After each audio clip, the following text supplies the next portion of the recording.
Class 6 থেকে 10 এর স্টুডেন্টরা তোমাদের জন্য কিছু প্রশ্ন। স্কুলের অ্যানুয়াল ফাংশনে স্টেজে উঠে ইংলিশে স্পিচ দেওয়ার সময় কি হাত পা কাঁপে? ক্লাসে টিচার যখন বলে হু ওয়ান্টস টু রিড তখন কি মাথা নিচু করে বসে থাকো? ক্লাস মনিটর হতে চাও কিন্তু ভয় পাও কারণ ইংলিশে অ্যানাউন্সমেন্ট দিতে হবে। এই সব প্রশ্নের উত্তর যদি হ্যাঁ হয় তাহলে শোনো। আসল কথা হচ্ছে আমাদেরকে কখনো শেখানোই হয় না ইংরেজিতে কিভাবে কথা বলতে হয়।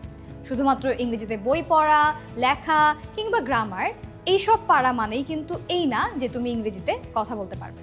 তাই তোমাদের জন্য 10 মিনিট স্কুল নিয়ে এসেছে একটি spoken English free live course, যেখানে মাত্র 2 সপ্তাহে তুমি শিখতে পারবে কিভাবে ইংরেজিতে কথা বলতে হয়। চিন্তা করো তো কেমন হবে যদি তুমি ঘরে বসেই ব্রিটিশ কাউন্সিল সার্টিফাইড টিচারদের সাথে 8টি লাইভ ক্লাস করতে পারো? কেমন হবে যদি তুমি বিভিন্ন ধরনের গেমের মাধ্যমে ঘরে বসে শিখতে পারো কিভাবে ইংরেজিতে কথা বলতে হয়? কেমন হবে যদি তুমি স্পিকিং ভিডিও দাও এবং আমাদের টিচাররা তোমাকে সেখানে ফিডব্যাক দেয়, তোমার ভুলগুলো ধরিয়ে দেয়? ছুটি শেষে তুমি হবে সেই কনফিডেন্ট স্টুডেন্ট যে সবার সামনে ইংরেজিতে কথা বলতে পারে। তাই আর দেরি না করে তোমরা আজই জয়েন করো আমাদের এই ফ্রি লাইভ কোর্সটাতে। কোর্সটা ফ্রি হলেও কিন্তু সিট লিমিটেড। রেজিস্ট্রেশন করতে ক্লিক করো কমেন্টে দেওয়া লিঙ্কে অথবা কল করো 16910 এই নম্বরে।